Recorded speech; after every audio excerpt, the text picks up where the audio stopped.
So we'll start with solved examples first. तो अब तक हमने जितना भी थ्योरी कंप्लीट किया है, we'll solve questions on that first. Example number 3.1. A person walks from point P to Q. A person walks from point P to point Q along straight road in 10 minutes. तो P से Q तक जाने में उसको 10 minute लगे. Then turns back and returns to point R. Q पे जाने के बाद टर्न लेके वापस कहाँ आया? R पे आया, विच is midway between P and Q. तो ये R पॉइंट कहाँ है? P और Q के बीच में है. आफ्टर फर्दर 4 मिनट्स, मतलब P से Q जाने में 10 मिनट, Q से वापस R पे आने में 4 मिनट और. If PQ is 1 kilometre, P to Q distance is 1 kilometre, find the average speed and velocity of the person in going from P to R. तो P से R जाने में एवरेज स्पीड और average velocity कितना है आपको find करने के लिए बोला है. तो पहले इसको मैं डायग्रामेटिकली एक्सप्लेन कर देता हूँ. You have a point P here, you have a point Q here. Distance from P to Q, distance from P to Q ये 1 किलोमीटर है. Then you have a point R which is midway between P and Q. एक point R है जो P और Q के बीच में है, Midway है. इसका मतलब डिस्टेंस फ्रॉम P R और distance from Q to R is same, half kilometre. दोनों डिस्टेंसेस हाफ किलोमीटर है, हाफ एंड हाफ, क्योंकि R मिड पॉइंट था इसके लिए. एंड इसके बाद क्या बोला है आपको ऐसा बोला है, the time taken by the person to go from P to Q is 10 minutes. P से Q जाने में 10 मिनट, Q से वापस R पे आने में कितना टाइम लग गया? 4 मिनट. तो ये हो गया आपका गिवन डेटा. और आपको फाइंड करने के लिए क्या बोला है? You are suppose to find out average speed and average velocity. तो आपको फाइंड करना है number 1 average speed, V average, और average velocity. Velocity vector quantity होता है, तो ये पता होना चाहिए, इसके ऊपर वेक्टर लगाना पड़ेगा. तो how to find out average speed and average velocity? Formula is very simple. Average speed, how do you define speed? Distance upon time, मतलब पाथ लेंथ अपॉन टाइम. तो total path length upon time is average speed. तो path length लिख देता हूं मैं यहाँ पे, path length upon time. What is path length? P to Q and then Q to R. तो यहाँ पे लिखोगे distance from P to Q plus distance from Q to R upon total time. Total time is time taken to go from P to Q plus time taken to go from Q to R. ये हो गया average speed का formula. What about average velocity? Velocity क्या होता है? Velocity displacement upon time. तो होता है displacement upon time. Displacement upon time. Displacement, what is displacement? P से गया Q पे, Q से आया R पे, तो डिस्प्लेसमेंट कितना है? PR. तो PR ही है वो, लेकिन PR को कैसे लिखोगे? PQ minus QR.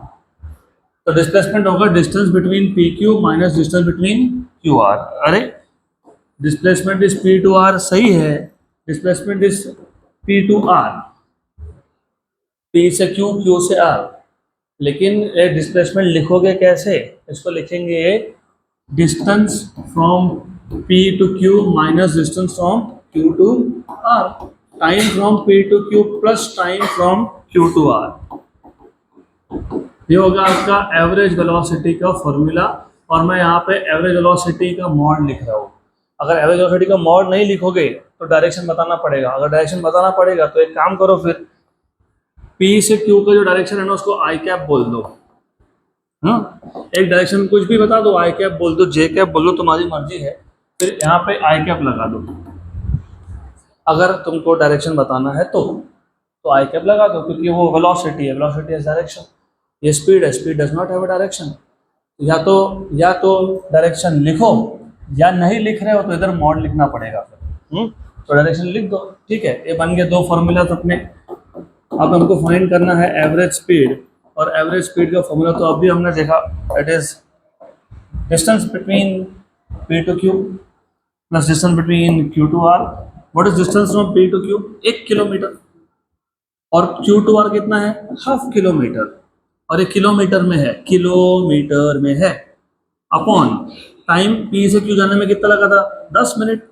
और Q से R तक 4 मिनट, और ये मिनट में है. तो 1 प्लस 0.5 इज 1.5. तो ये हो गया 1.5 अपॉन 14 किलोमीटर पर मिनट. तो ये हो गया आपका average speed. Similarly you can find out average velocity. Average velocity is 1 distance from P to Q minus distance from Q to R. अरे ऐसे ही था ना, distance from P to Q minus distance from Q to R upon time from P to Q plus time from Q to R. What is distance PQ? PQ distance कितना है? 1 kilometre. और QR कितना है? 0.5. Time कितना था? ये 10. और ये कितना था? 4. आई कैप किलोमीटर पर मिनट. तो ये कितना हो गया? 0.5 बाई 14 किलोमीटर पर मिनट आई कैप. हो गया आंसर. डन. क्वेश्चन खत्म.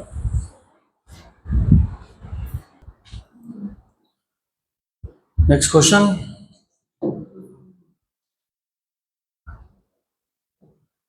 तो सिर्फ डिस्प्लेसमेंट में बीच में माइनस साइन आएगा और डिस्टेंस में बीच में प्लस साइन आएगा, सिर्फ न्यूमरेटर में, डिनोमिनेटर में नहीं. Next question, example 3.2. अच्छा क्वेश्चन है. इस टाइप के क्वेश्चन CET, JEE, नीट तीनों टाइप के एग्जाम में पूछे जा सकते हैं. A stone is thrown vertically upwards from the ground with a velocity 15 metre per second. तो हमारे पास एक स्टोन है जो हम लोग वर्टिकली अब थ्रो कर रहे हैं with velocity of 15 metre per second from the ground.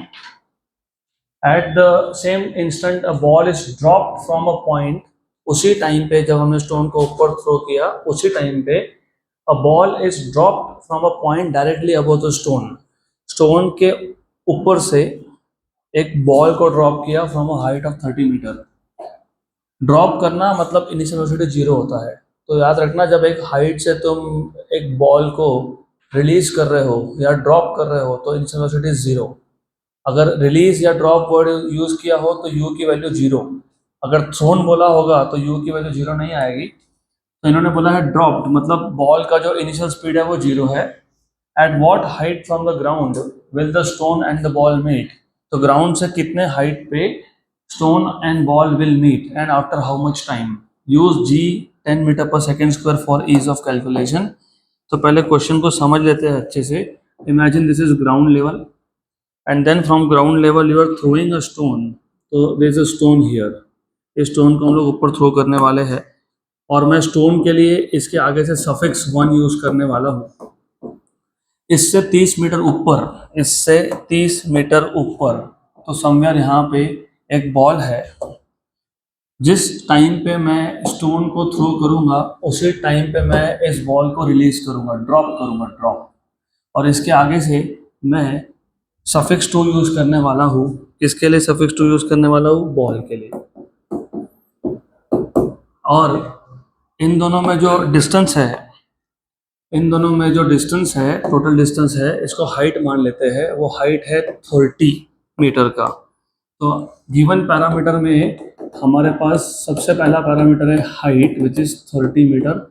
और हमको बोला है use the value of G as 10 metre per second square for ease of calculation. तो कुछ टाइम के बाद of course ball is coming down and the stone is going up. तो कहीं तो समवेयर मान लेते हैं यहाँ पे ये दोनों मीट होंगे. They will meet each other at this particular point, let us say at point P. तो स्टोन ने S1 डिस्टेंस ट्रैवल किया और बॉल ने S2 डिस्टेंस ट्रैवल किया to reach this point P where both of them meet. आपको क्या पूछा है? आपको पूछा है at what distance from the ground they will meet. Ground से किसने डिस्टेंस ट्रैवल किया? स्टोन ने कि बॉल ने? स्टोन ने. तो आपको फाइंड करने के लिए बोला है डिस्टेंस कवर्ड बाय स्टोन, मतलब S1 फाइंड करना है। तो पहले क्या फाइंड करना है वो आइडेंटिफाई करते आना चाहिए, और आपको बोला है कितने टाइम के बाद दे विल मीट, तो you are suppose to find out time. तो आपको पूछा है at what distance on the ground they will meet, मतलब S1, and after what time, after how much time, मतलब टाइम T। तो ये क्वेश्चन को सॉल्व करने के लिए तुमको बेसिकली सिर्फ एक ही फॉर्मूला की जरूरत है, क्योंकि तुमको डिस्टेंस फाइंड करना है। तो डिस्टेंस होता है S equal to UT plus 1/2 AT square. Mostly तुमको दूसरा फॉर्मूला लगेगा ही नहीं, लगेगा तो तब का तब देख लेंगे, पर mostly you will not need any other formula, if required we will see letter.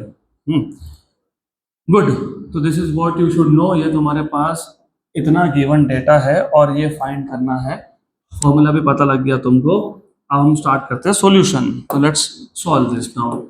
सबसे पहले you need to understand S1 plus H2, S1 plus H2 कितना है, H है। तो S1 plus H2 equals to H, equals to H। ये पता होना चाहिए, ध्यान में रखना। तो ये मैं यूज करने वाला हूँ, तो मुझे पहले S1 और S2 दोनों पता होना चाहिए, क्योंकि H तो पता है 30 है। तो S1, what will be S1? S1 will be U1T plus 1/2 A1T square, where 1 stands for stone. तो distance covered by stone का फॉर्मूला आ गया S1 equals to U1T plus 1/2 A1T square. S1 equals to, what is the value of U1 दिया हुआ है ना, 0 नहीं है, वो 15 है, 15 है, 15 मीटर पर सेकेंड। स्टोन 0 बोलेगा तो स्टोन ऊपर जाएगा ही नहीं, कोई चीज अपने आप कैसे ऊपर जाएगी, थ्रो करना पड़ेगा ना उसको। U2 इज 0, बॉल का इनिशियल स्पीड 0 है, स्टोन का नहीं तो स्टोन ऊपर नहीं जाएगा। तो 15 इंटू टी, और A1 आएगा -G। क्यों -G? क्योंकि अगेंस्ट ग्रेविटी जा रहा है। कोई भी चीज अगर अगेंस्ट ग्रेविटी जाए तो उसका एक्सेलरेशन लेते हैं नेगेटिव। क्या लेते हैं? नेगेटिव। तो याद रखना, ये सब तुमको पता होना चाहिए। This is something that you should know now. A1 equals to -G और A2 equals to +G। A2 +G क्यों है? क्योंकि ball is coming in the direction of gravity और stone is going against the direction of gravity. तो जो gravity के against में जाए, जैसे तुम क्लास में आने के लिए नीचे से ऊपर आते हो -G, you are going against the gravity, और जब नीचे आते हो तो +G, because you are going in the direction of gravity. तो पता होना चाहिए फिर ये -G/2T square.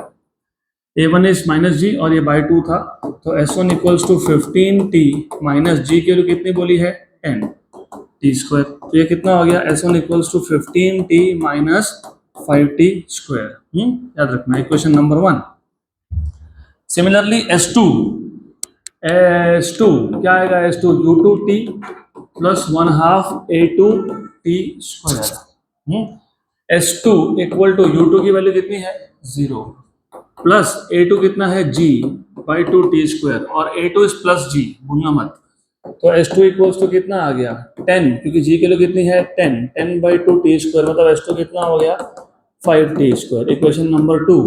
Also what do you know? S1 plus S2 equals to कितना है? H है। What is S1? What is S1? 15T minus 5T square plus S2. What is S2? What is S2? 5T square equals to H. How much is H? H कितना था? H 30 था, 30। ये 5T square हो गया cancel, तो 15T equals to कितना हो गया? 30। तो टाइम कितना लग गया? 2 सेकेंड। टाइम मिल गया 2 सेकेंड्स। आपको S1 और टाइम दोनों पूछा था, टाइम पहले मिल गया आपको, तो T मिल गया। अब S1 फाइंड करने के लिए S1 के इक्वेशन में T की वैल्यू सब्स्टिट्यूट कर दो। तो put T equals to 2, put T equals to 2 in equation number 1। तो S1 इक्वल्स टू 15T, मतलब 15 इंटू 2 माइनस 5 इंटू 2 स्क्वायर, तो 30 माइनस 20 मतलब कितना? 10 मीटर। तो 10 metre from ground it is 10 metre. Done, solve.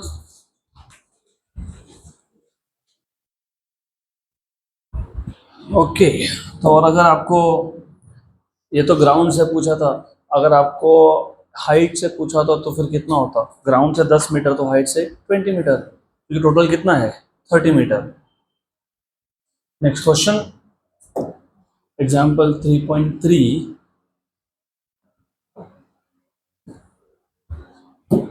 अगला question, an aeroplane A is traveling in a straight line with velocity of 300 km per hour with respect to earth. मैंने आपको कल ही बताया with respect to earth, with respect to ground मतलब क्या, an observer who is measuring the velocity and at rest, मतलब observer खुद rest पे है, तो ए एरोप्लेन का वेलोसिटी कितना है 300 kilometre per hour with respect to earth. Another aeroplane B is travelling in the opposite direction with a velocity of 350 km per hour with respect to earth. What is the relative velocity of A with respect to B?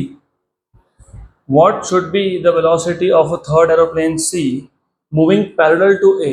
Parallel to A मतलब in the direction of A. Relative moving parallel to A relative to earth. तो third aeroplane है C which is moving parallel to A, उसका velocity कितना होना चाहिए with respect to earth if it has a relative velocity of 100 km per hour with respect to A. तो पहले तो एक काम करते हैं, गिवन डेटा क्या है वो आइडेंटिफाई कर लेते हैं. तो गिवन डेटा में सबसे पहले आपको दिया हुआ है, एक काम करता हूँ मैं पहले नोटेशन स्पेसिफाई कर देता हूँ. वी ए मतलब velocity of A with respect to earth, velocity of A with respect to earth. Similarly, Vb will be velocity of B with respect to Earth. Velocity of B with respect to Earth. Similarly, Vc is velocity of C with respect to Earth. Velocity of C with respect to Earth. Then, let us say VAB is velocity of A with respect to B. याद होगा notation कल ही बताया था, याद है क्या notation? Do you remember this notation? Yes, कल के लेक्चर में देखा था हमने. VAB लिखना मतलब velocity of A with respect to B, velocity of A with respect to B. और VCA लिखने का मतलब होता है velocity of C with respect to A, with respect to A. अब गिवन पैरामीटर में क्या क्या है, आपको VA की वैल्यू दी हुई है, कितनी दी हुई है 300 किलोमीटर पर आवर. आपको VB की वैल्यू दी हुई है, कितनी दी हुई है 350 किलोमीटर पर आवर. और आपको VCA दिया हुआ है, velocity of C with respect to A बोला हुआ है, कितना ये 100 किलोमीटर पर आवर. तो ये हो गया गिवन डेटा. आपको पूछा क्या क्या है, आपको पूछा है what is the velocity of A with respect to B, मतलब velocity of A with respect to B is VAB. और पूछा है what is velocity of C with respect to earth, मतलब क्या पूछा है VC. अब फॉर्मूला कौन सा अप्लाई करोगे, अभी मैंने बताया. तो पहला फॉर्मूला आएगा VAB is equals to VA bar minus VB bar. अरे माइनस होता है, प्लस नहीं होता है, वो प्लस बाद में होगा, डायरेक्शन अपोजिट है, जब कंसिडर करेंगे तब प्लस होगा, वो वैल्यू जानने के बाद. मतलब what is VCA bar, it is VC bar minus VA बार. तो what will be VC will be VCA plus VA. बन गया फॉर्मूला, गुड. तो दोनों फॉर्मूला आ गए. अब हमको सिर्फ वैल्यू सब्स्टिट्यूट करके सॉल्व करना है.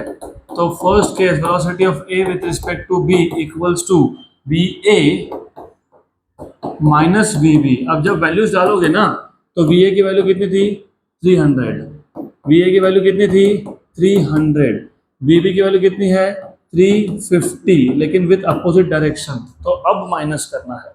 और जब तुमने माइनस किया तो मैंने वेक्टर हटा दिए, क्योंकि अभी नंबर्स बन गए, नंबर्स और स्केलर्स. वेक्टर हटा दिया और मॉड लिख दिया इधर. तो कितना आ गया speed 300 plus 350, 650 kilometre per hour. तो velocity of A with respect to B is 650 kilometre per hour. Similarly VC, velocity of C with respect to earth is velocity of C with respect to A plus VA. बराबर, correct, good. What is VCA 100. और direction same है क्योंकि parallel है, तो minus करेंगे कि plus रखेंगे, plus रखेंगे, माइनस नहीं करेंगे, डायरेक्शन सेम है. What is this 300. तो कितना आ गया टोटल 400 किलोमीटर पर आवर. सही है, डन. चलो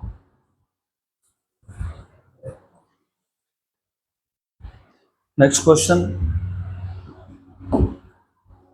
अगला क्वेश्चन एग्जाम्पल 3.4।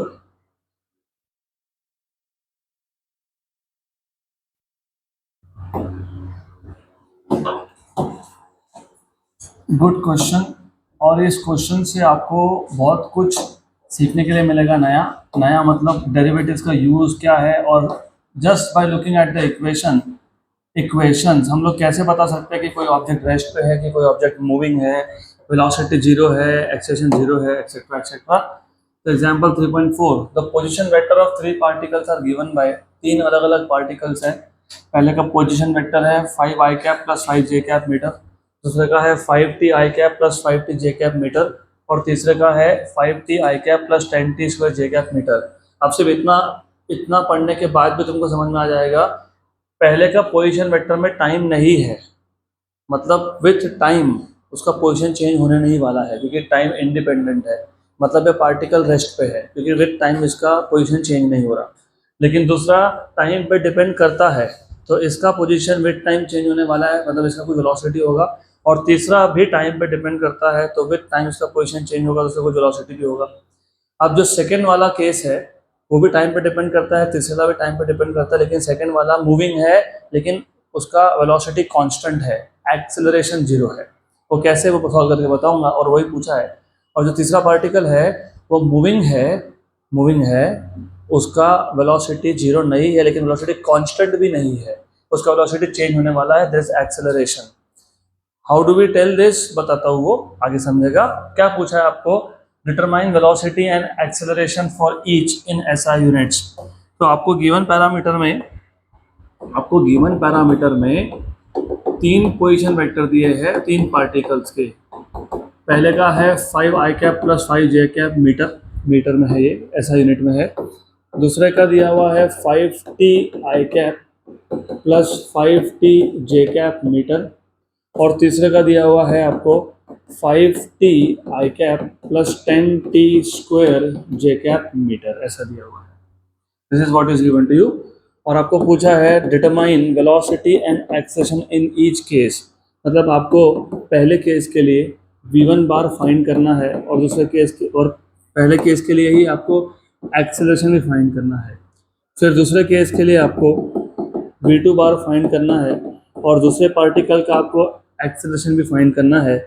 उसके बाद आपको तीसरे केस का वेलोसिटी फाइंड करना है, और आपको तीसरे केस का एक्सेलरेशन भी फाइंड करना है। तो v1 a1 v2 a2 v3 a3 ये सब फाइंड करना है।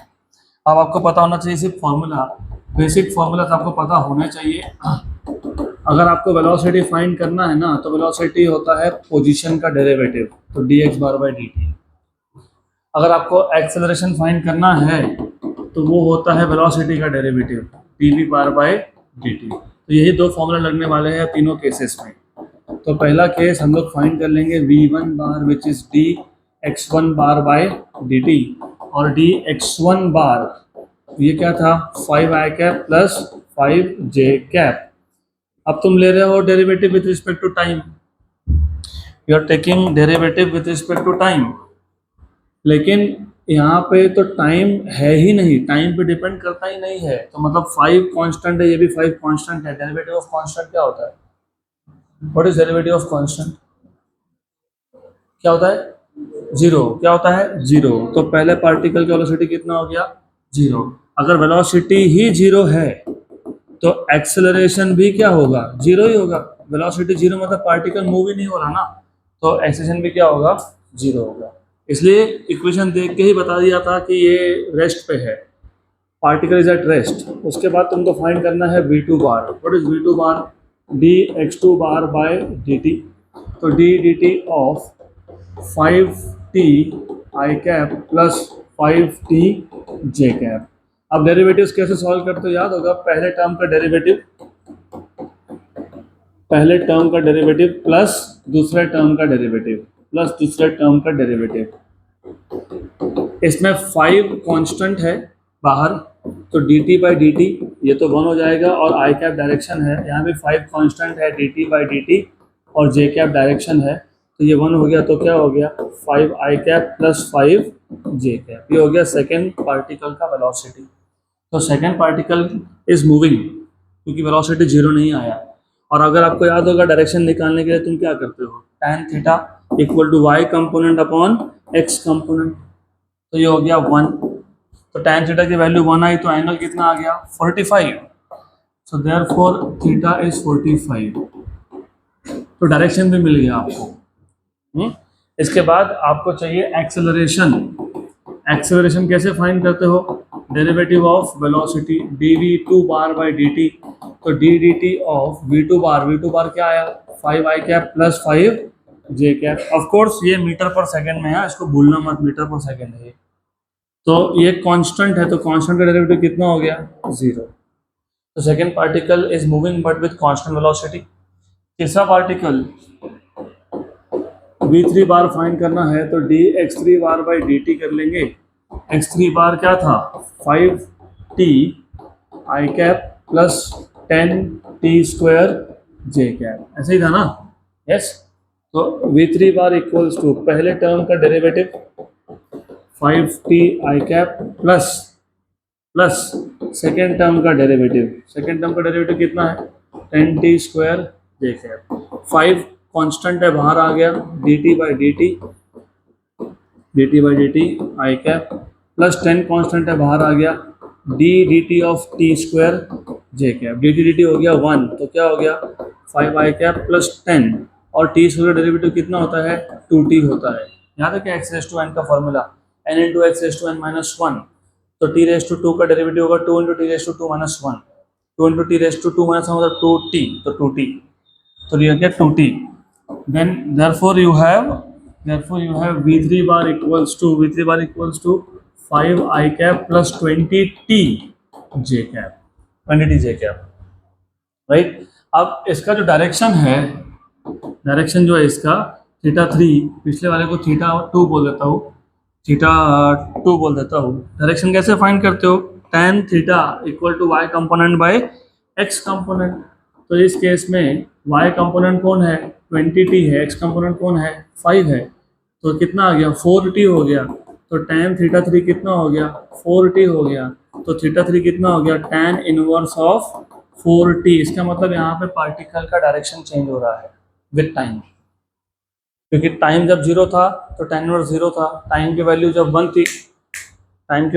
थी, तो tan इनवर्स ऑफ 4 हो गया, 2 थी तो 4 इंटू 8 हो गया। तो with time direction is changing. उसके बाद ये हो गया आपका वेलोसिटी। फिर क्या फाइंड करते हो एक्सेलरेशन, वो कैसे फाइंड करते हो dv3 bar by dt। What is v3 dt of 5i cap plus 20t j cap, okay good. तो लेट्स फाइंड आउट a3 था dv3 बार बाई dt, और v3 था if you remember it was 5i cap plus 20t j cap. पहले term का derivative 0 आ गया क्योंकि पहला टर्म कांस्टेंट है, तो जब तुम पहले टर्म का डेरिवेटिव लोगे तो वो 0 हो जाएगा, प्लस सेकेंड टर्म का डेरिवेटिव लेना पड़ेगा आपको। पहले टर्म में टाइम नहीं है तो 0 हो गया डेरिवेटिव, कांस्टेंट का डेरिवेटिव 0 होता है। दूसरे टर्म में से 20 बाहर निकाल लिया, dt 1 बन जाएगा, तो a3 will be acceleration which is like 20 j cap. अब क्वेश्चन तो खत्म हो गया, लेकिन what did we understand from this, तो समझ लो अभी अच्छे से। अगर x ये टाइम पे डिपेंड करता है, तो एक एक करके बताता हूँ। अगर x टाइम पे डिपेंड ही नहीं करता है, मतलब x पोजीशन वेक्टर में टाइम आया ही नहीं, इसका मतलब पोजीशन कांस्टेंट है, मतलब वेलोसिटी 0 है और एक्सेलरेशन भी 0 है। लेकिन अगर x में टाइम आया लेकिन टाइम t का पावर 1 आया, जैसे सेकंड केस था 5t i cap 5t j cap, ऐसे केस में जब t का पावर 1 हो मतलब पोजीशन चेंज हो रहा है, पोजीशन चेंज होना मतलब वहाँ पे वेलोसिटी भी होगा, लेकिन t का पावर 1 होना मतलब वेलोसिटी कांस्टेंट होना, यूनिफॉर्म वेलोसिटी। अगर वेलोसिटी कांस्टेंट है तो एक्सेलरेशन कितना है 0 है। और अगर t का पावर 1 से ऊपर गया 2 हो गया, राइट, जैसे थर्ड केस था 5t i cap 10t square j cap, जब ऐसा हो तो उस केस में पोजीशन चेंज हो रहा है, वेलोसिटी भी चेंज हो रहा है, लेकिन एक्सेलरेशन कांस्टेंट है। तो this is what you should learn from equations. Equation देख के तुमको बताते आना चाहिए कि मोशन किस टाइप का है। पहले केस में मोशन था ही नहीं क्योंकि पोजीशन चेंज नहीं हो रहा था, रेस्ट पे था, राइट। तुमको ग्राफ भी प्लॉट करते आने चाहिए फिर। तो जो पहला केस था ना, पहले केस का ग्राफ अगर आप ड्रॉ करोगे पोजीशन वर्सेस टाइम तो ऐसा दिखेगा, पार्टिकल्स एट रेस्ट, गुड। दूसरे केस में वेलोसिटी कांस्टेंट है, राइट, वेलोसिटी कांस्टेंट है। तीसरे केस में वेलोसिटी चेंज हो रहा है लेकिन यूनिफॉर्म एक्सेलरेशन है। यूनिफॉर्म एक्सेलरेशन मतलब ऐसा आएगा, गुड। तो ये ग्राफ भी आपको ड्रॉ करते आने चाहिए, डन।